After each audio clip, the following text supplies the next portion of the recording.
kuya. Ipawi ka. Sumunang pakiramdam ko, Tikboy.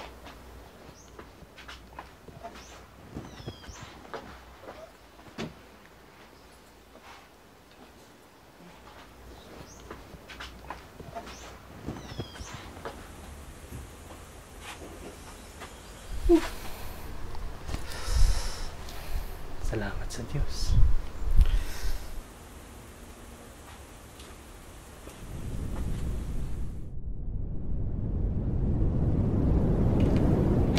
Boy, halika na, kain na tayo. Oh, kuya. Dito ka pala. Wala ka bang trabaho ngayon? Yun nga, Tikboy. Tanggal ako sa trabaho ngayon.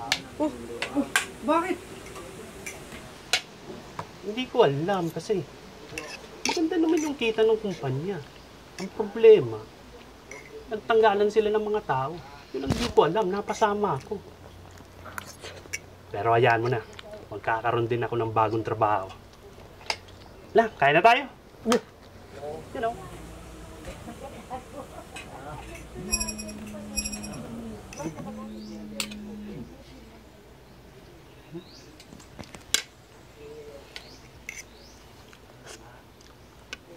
Salamat sa Diyos.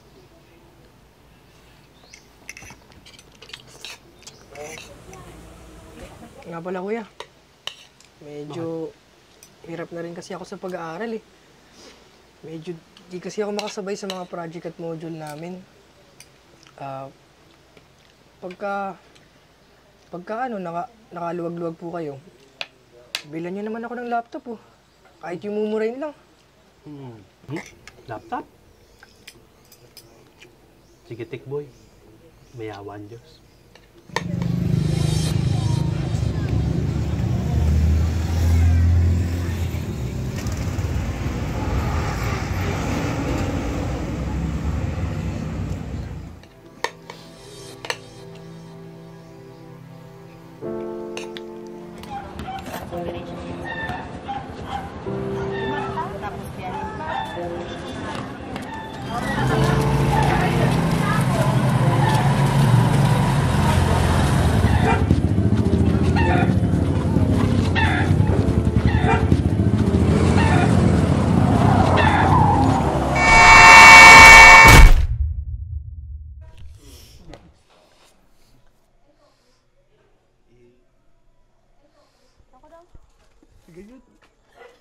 Salamat sa Diyos. Matatagal ang pilas niya.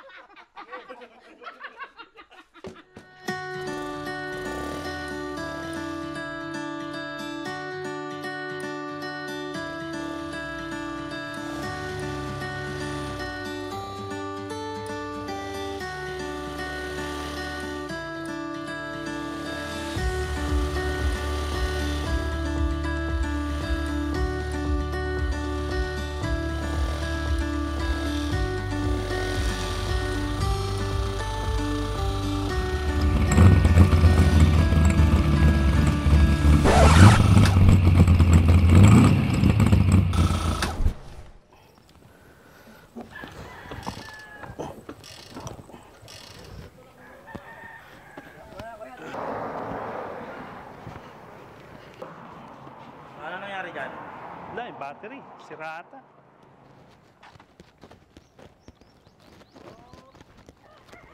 Ay! Salamat sa Diyos. Salamat na naman. Kuya, ba't pa nagpapasalamat ka pa rin? Kuya, nagkakandamalas-malas na nga tayo. Kuya, nagkasakit ka, di ba? Tapos, salamat. Kuya, ngayon nawalan ka ng trabaho. Tapos, salamat. Kuya, alam mo nung nakarang araw, pinagtatawanan ka na eh. Nadapa ka ng araw. Tapos sabi mo pa, "Hay, salamat sa Diyos." Kuya naman! Kuya, okay ka lang ba, kuya?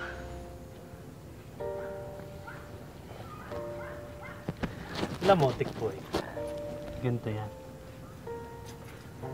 Pwede, sa unang tingin, parang malas yung mga nangyayari sa'yo. Lalo kapag hindi nasusunod yung mga gusto mo. Tulad dito. Pero alam mo, minsan, pagliligtas ng Diyos yun. pag-iingat. Maaari kasing merong mga masasamang bagay na mangyari sa atin. O di kaya, may gusto ang Diyos sa ating ituro na magandang paraan na dapat yun yung ginagawa natin. Ha? Paano? Di ba yung sinabi mo, nagkasakit ako? Pagpasok ko sa kwarto, naiwan ko palang nakasaksak yung plancha. Pwede masunog yung bahay natin nun. Buti na lang nakauwi ako. Pagliligtas yun ng Diyos. Nung nawalan ako ng trabaho, puti nga, hindi ako nadamay. Kasi illegal pala yung napasukan ko dati. Tignan mo ngayon. Nakakuha ko ng mas magandang trabaho. At yung sabi mo, na nadapa ako. Ano nangyari? Na-aksidente po gawa nung nagmamadali ako. Hinabol ko po kasi yung cell ng laptop. Kailangan ng kapatid ko. Laptop ba ka mo? Opo, di ko na nga kayong mahabol gawa nung nangyari to. Eh, mayroon naman yan pinaglumaan yung mga anak ko. Pwede yung gamitin mo na muna. Baka nakaluwag-luwag ka. Bayaran mo lang. Talaga po? Opo.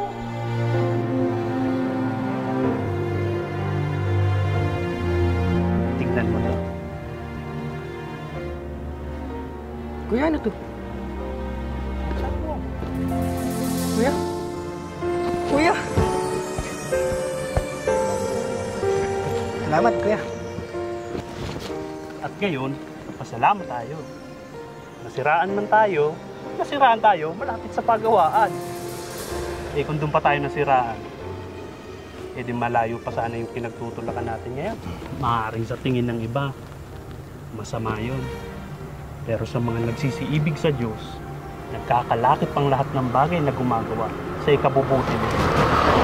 Kaya, lagi tayong magpasalamat sa Diyos. Ito ang kalooban ng Diyos kay Kristo tungkol sa iyo. Nakuha mo? Salamat sa Diyos. Oh, gawa na daw. Sige na.